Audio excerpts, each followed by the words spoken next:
Now, children, spring model for propagation of a wave through an elastic medium. This diagram is very important, children. And last time I have uh, discussed certain points from this diagram. We have a spring, and spring has an elastic nature. And if I pull or push both the end of a spring and then release my force, then what happens with the spring? It start oscillating. Basically, that the airs or the coils of the spring, they oscillates about certain points and backward and forward. And right now, at this moment in the diagram, children, what do you see? One portion that the coils are very, very close together. Coils are very closer.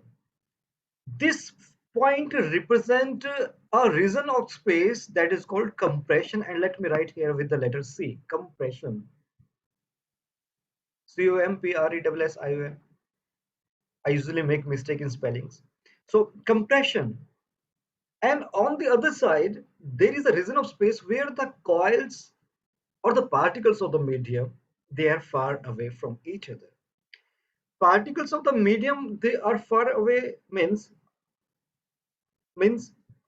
density will be lesser. I have to write certain points here. Density low. Where where where particles of the medium are far away, are away from each other. But here in the spring coil, when the coils are very closer, so I can say the particles are very closer, and density here, density or the pressure higher. These points are important. So when a sound wave travel or when a wave is generated in a spring, that is an example of a longitudinal wave. I will come to the longitudinal wave topic also. But sound wave and the wave generated in a spring, they travel in the form of a compression and rarefaction. What do you mean by rarefaction?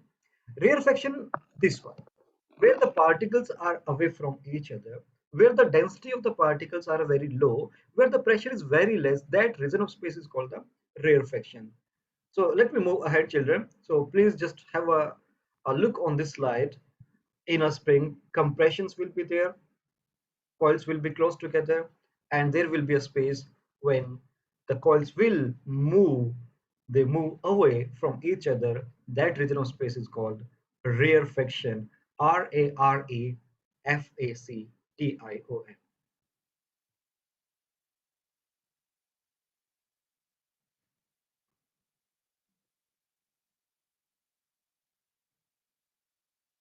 Okay, now let me discuss here the sound wave, actually, children.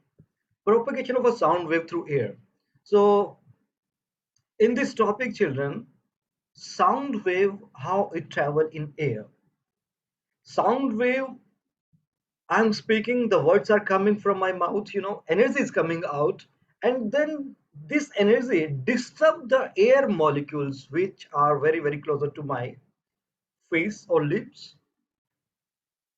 Energy, after getting the energy, the air molecule, they get disturbed and they start oscillating. I can't see, you can't see, but this happening. Air molecules, they get disturbed and they starts moving backward and forward, and during their movement they transfer their energy to the next neighboring particles, and this sound, it spread, actually it's going in all direction. It's not about in the vertical direction. It going in the backward. To the person who is in my right side will can hear me, and to the person to the left side, everywhere that the sound is spreading as air molecules are, they are disturbed. But while the sound is propagating, actually the energy is propagating, then what's happened? This sound travel in the form of compression and rarefaction. Sometimes these particles, they come close together, compressions will be there, and then the particle, they go away from each other, rarefaction will be there. And in this case, that the energy is traveled from one point to another point. And the last time I told you, children, that that the other purpose, then when the sound reaches to the other person's eardrum will oscillate, send the signal to the brain, and then brain interpret what the word has been spoken by the other person.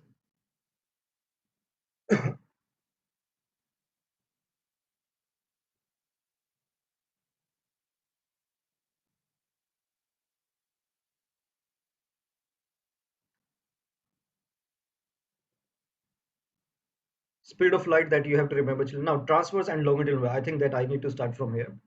So, transverse and longitudinal wave. This is the first topic you can find in your textbook, children. Till now, that we have discussed only the basics of waves. As per your textbook, that the first topic you can find, that is transverse and longitudinal wave, children. So, what is a transverse wave? Transverse waves. Anyone from ninth class? I want to hear before I should explain this. Wait, aren't like the oscillations of It's where the wave transverse actually waves like in oscillate, right oscillates in angle? a perpendicular direction. Yeah. Hmm. Okay, let me explain, children, this point.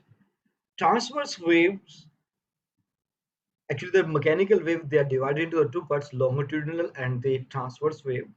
So first, the transverse wave is what? A wave produced a string, string. That is an example of a transverse wave. And what is basically a transverse wave? It's a wave. So wave is propagating, carrying energy from one point to another point. But here, the particles of the medium, they oscillate. How? This point is very important. They oscillate perpendicular to the direction of propagation of wave. That is called a transverse wave. Let me draw a diagram. And so I have generated a wave in a string, and the wave is generated. So in this case, children, suppose the wave is traveling to the positive x direction. This is the wave is moving. Wave is moving, suppose, in the x direction. What about the medium? Particles of the medium. So particles of the string, basically, they oscillate up and down. Maybe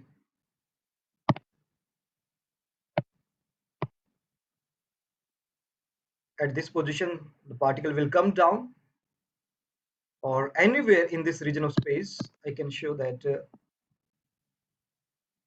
they go up and down. Wave is propagating, wave is going in this direction, and they are making an angle of 90 degree. Means medium particle, they oscillate perpendicular to the propagation of the wave. That is called a transverse wave. Examples you can remember, and I can show you some examples on the screen also on the PPT. A horizontal string with one end fixed to a rigid support and the other end is held in one hand, and if you give a jerk to the other end, wave generated. What kind of wave? Transverse wave, in which the particles of the medium will oscillate up and down, means perpendicular to the propagation of a wave or perpendicular to the direction of wave. That is called a transverse wave. And one more characteristic of the transverse wave is that in transverse wave, I want to add two new words, and that is crest and trough. Crest, C-R-E-S-T-S, and trough, T-R-O-U-G-S, troughs. When the transverse wave is there, light, electromagnetic waves, all are the example for the transverse wave.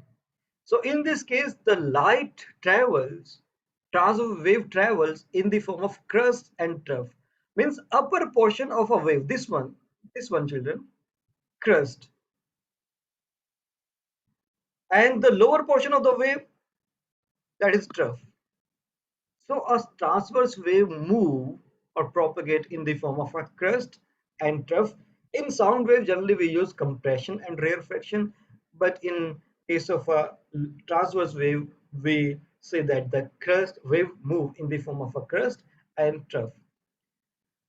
What is crest and trough actually? Crest and trough means that the maximum displacement of the particles of the medium. When a jerk is given to the string, so the a string will move to a maximum distance in the y direction. So that maximum distance from the main position is called amplitude of a wave. That is the crest, name is given crest. But the maximum distance, this one, children, whether it is in a crest or in a trough, that maximum distance is called the amplitude. These are the important points, children. In multiple choice questions, this kind of questions come in IGCSE exams. Amplitude means the Okay. maximum displacement of the positions of the particles of the medium. That is called amplitude. Yes, anyone who is asking something? Sir, Mhm. don't sound waves also use amplitude and wavelength to define the pitch and how fast the Yes, sound yes, is? yes. That also there. The amplitude is there, and wavelength is there. That point we will also discuss now in the second part when we will be on the longitudinal wave, because the sound waves are the longitudinal waves. So that part, KZ, I will discuss in longitudinal wave. Okay. So Okay, sir. here we have transverse wave, and in a transverse wave, amplitude means that the maximum displacement of the particles of the medium is called amplitude. For example, children, again one more I want to draw. Suppose we have this waveform. So amplitude, this one, this is called the amplitude. This entire length, this one is the amplitude.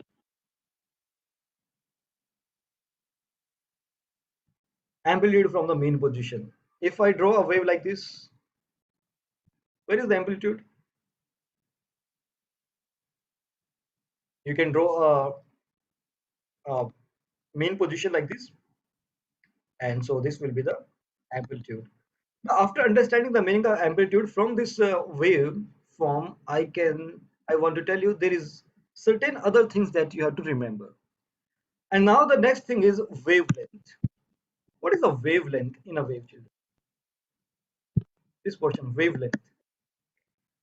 Wavelength means length of a wave. In this diagram on this PPT, children, how many waves you can see? How many waves? How many waves, children? One crest and one trough will give you a complete one wave. For example, here this waveform, I can see that this one crest and one trough. So one crest and one trough will give you a one complete wave. So how many waves I can see? Up to here one, then the second wave here, and the third wave. Number of waves are here three. Three waves are here.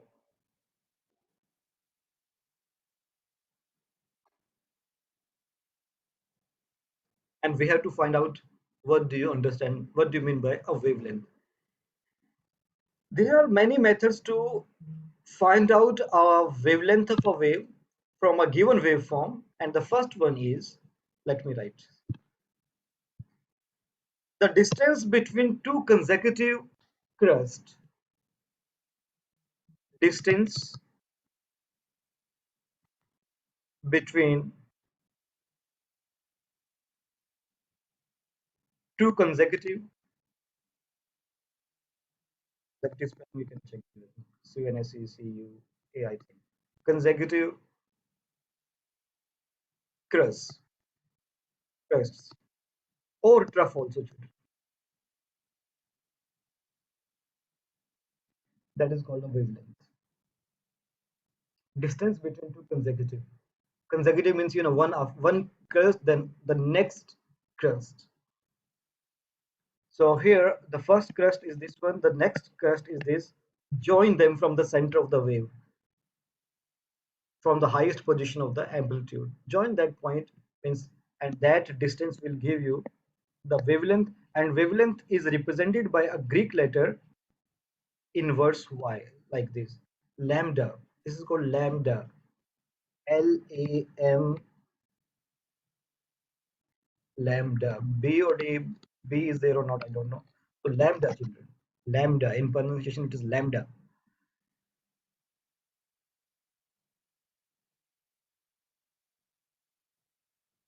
And wavelength can also be calculated from the distance between two consecutive troughs. So one trough here, the next neighboring trough is here. So this length is also wavelength, lambda.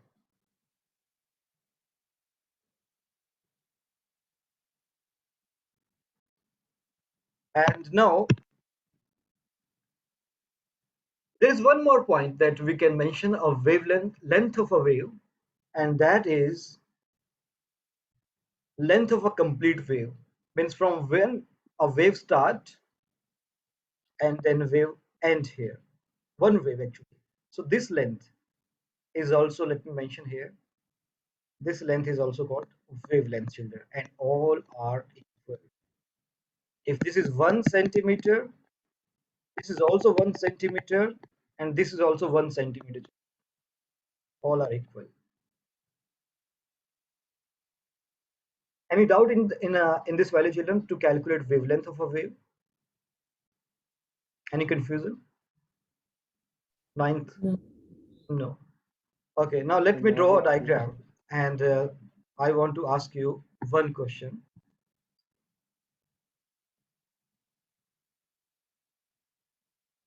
I have this waveform,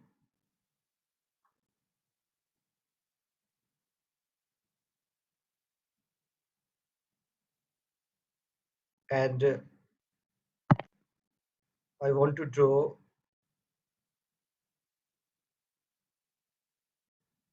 this. Suppose I mentioned it is lambda, and there is another point, this one. Suppose this is lambda 1, this is lambda 2. Which one is the correct wavelength of the wave? Lambda 1 or lambda 2, children? Or both are wrong? Or both are correct? Both are wrong.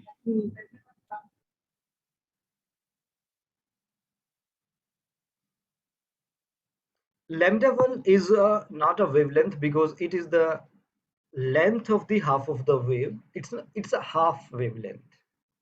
It's not a full wavelength. So here one wave started here, and this one wave end here, means basically one crest and one trough. That length give you wavelength. There is one more term here, children, that I want to discuss about with you, and maybe I can go to the next slide. So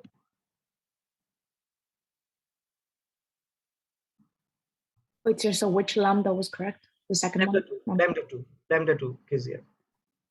The full one, not half Because one. we need the full the full wavelength. So lambda 2 is the right answer in that. Oh. Okay, that maybe before I move to the another topic that I want to discuss. So let's first complete longitudinal wave. Longitudinal wave is slightly different, as we have discussed about the transverse wave. And in longitudinal wave, the particles of the medium, they propagate or oscillate backward and forward, or you can say they move in the direction of the propagation of wave. They move parallel to the direction of the wave. So in what direction that the compression and rarefactions is moving, the particles of the medium also move in that direction. If the wave is going from left side to the right side, then the particles of the medium, they also move left side to the right side, backward and forward. That is the meaning of the longitudinal wave. So what we have here on the screen, in a longitudinal wave, the particles of the medium oscillates along the direction of the propagation of wave are called longitudinal wave. So here, observe these animations very carefully, children. We have generated a wave, a sound wave, a longitudinal wave. And here, somewhere you find the density of air molecules. Suppose air, this is the air, longitudinal wave, sound wave. And you can say that somewhere you find actually nothing is moving, only the energy is traveling, propagating. Everything is there. But energy is going from one position to another position. Even the medium, matter is still there. So at any instant of time, just I have paused it. So this black portion, you can just focus on it. This one and this one. So these are called compressions, where the particles are close together. Density of the air molecules or the medium particles are very close together. Pressure is higher. That region of space is called compression. On the other side, the wide portions, this one, and here, that is the rarefaction. Rarefaction. So sound wave travel in the form of compression, rarefaction. Actually, wave is going along this direction, and the disturbance, the medium particles, they are also going backward and forward in the direction of the wave, parallel to the wave. So that is a longitudinal wave. And now, children, as Kezia asked, here, if we have to find out wavelength, and this is an important question, it is very easy to find out a wavelength of a wave in a transverse wave, but it's difficult to find out. Means after, if you understand the topic, then it will be easy for you to find out the wavelength. The distance between two consecutive compression is called a wavelength, lambda. So if we have a transverse wave, sorry, if we have a longitudinal wave and you need to find out the wavelength, so you need to locate two consecutive crust, not the crust, but basically compressions, and or maybe rarefaction. And so I can also write the wavelength from R to R also, children. Let me use a different color. R to R. So this is also wavelength, length. R to R or C to C will give you the wavelength of a wave. Now, after understanding the meaning of the longitudinal wave, children, let's move to the next point. And no need to, there are certain slides that is not for IGCSE purpose, that is required for grade 11 and 12.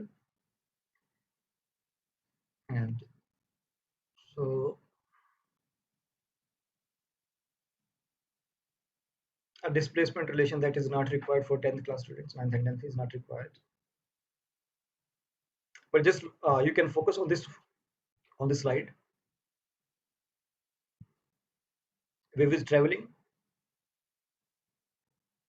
Wavelength you can see. Every time the wavelength is fixed, amplitude is also fixed. Wavelength, amplitude.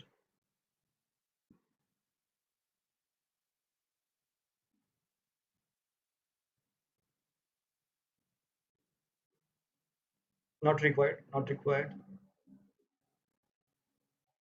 Already discussed amplitude. Rest of the parts not required. The wavelength already discussed. A complete length of a wave, that is called wavelength. Yeah, one thing I forgot to tell you, it's a wavelength, so its unit will be meter. Wavelength of a wave is measured into meter, SI system, and then it can be into centimeter, it can be in millimeter, it can be in nano, pico, meter, femtometer, picometer, nanometer. There are many meters. So the last thing, yeah, this amplitude we have discussed, children, the maximum displacement of any particle on the wave from its position in either direction, upward or downward, towards the crest side or toward the trough side. That is amplitude. Phase is not required. Phase means that if both the waves are moving in the same direction, they start from the same point, they are in the same phase. Wavelength is already discussed. It is the distance covered by the wave during the time in which the particles of the medium completes one vibration about its mean position. One complete cycle, one complete oscillation is completed. That is called the wavelength of a wave. This not required angular number, children. This all things are for your grade 11 and 12. Time period, yeah. Another characteristics of a wave, we can find the time period of a wave and frequency of a wave also. So what do you mean by time period?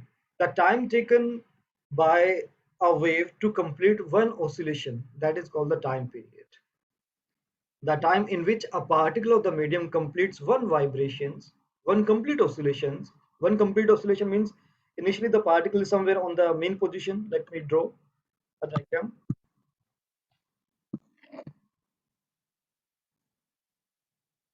Initially, the particle is here, suppose. So what will be the time period? It will go up, reach to the maximum distance, then it will come down, reach again to the main position, and then again it starts moving, amplitude start increasing, becomes maximum, and then it start decreasing here. The time taken to complete one oscillations, particles going upward, return back to the main position, then go down, and then return back. So that is called one complete oscillations or one complete vibration, and and the time taken to complete one oscillation, that is called the time period of a wave. Whether it takes 1 second, 2 seconds, 3 seconds to complete one oscillation, that is related to time period. Time period is measured in SI system seconds. Frequency is another important last point in this for today's lesson, children. Frequency. We are talking about a wave, so frequency is also a very important topic to discuss. And frequency means the number of waves generated, number of waves produced, or number of waves passing through a point in a given time is called frequency. Listen one more time, children, what I'm saying. Frequency, first, it is represented by the letter, what letter? Small n. Or maybe sometimes I will use f, small f, for frequency. And this frequency is equal to number of waves are passing or crossing certain point in a given time or in a unit time, that is per unit time. That is called a frequency. And frequency is inverse proportional with the time period. It is inverse proportional with time period. Time period increases, frequency will be reduced, and vice versa.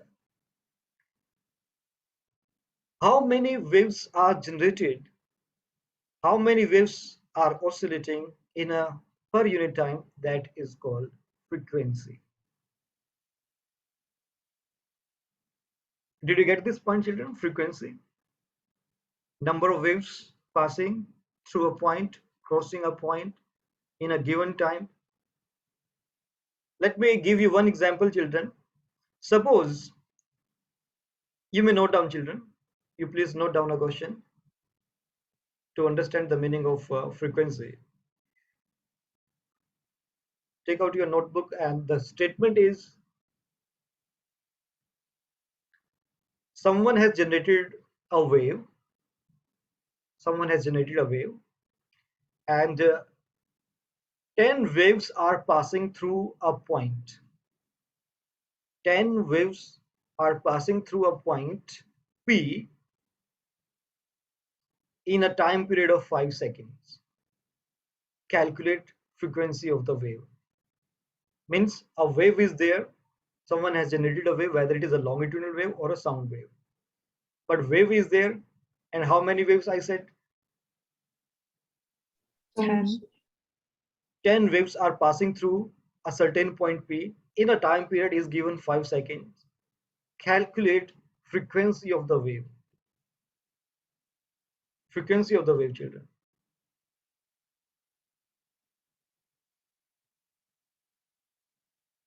2 hertz. Thank you, Kezia, for using unit. Also, I also forgot to tell you the unit of frequency. So Yeah, 2 hertz. frequency, yes, frequency is given by, remember the formula, children. Number of waves. How many waves generated? 10 waves. In how much time? 5 seconds. Whatever the time is given in exam in questions. So you need to divide 10 divided by 5 equal to 2. So 2 is a frequency, and the frequency, you can see it is inverse proportional with second. So second inverse is the unit. This second inverse is called hertz, Hz. So 2 hertz or 2 second inverse, or basically 2 by second. We avoid to write like this, but usually 2 second inverse in this form. Second inverse is the unit of frequency, and second inverse is equal to hertz. On the name of a scientist, hertz, this unit is given.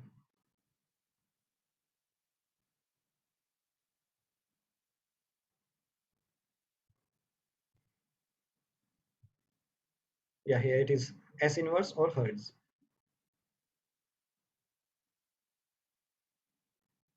Yeah, there is one more equation, children. I don't want to discuss everything, but this equation, you can find this equation in your book also. Wave velocity, velocity of a wave, because the wave is propagating, so it is moving with certain velocity. So velocity of a wave is equal to frequency multiplied by wavelength. Very, very important equation. And we will practice questions on this equation in next week. But remember, V is velocity of a wave, F is frequency of the wave, and lambda, you know, the wavelength of the wave. Whatever the wave is there, longitudinal or transverse. Particles moving parallel to the wave or particles are oscillating perpendicular to the wave. Equation is valid in both the cases. V equal to frequency multiplied by lambda. So I think that's for the day, children. And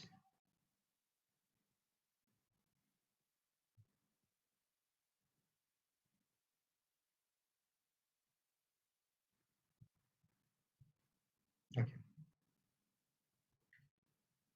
So till now, children, we have just discussed the basics part and the longitudinal transverse wave. The next week is very, very important.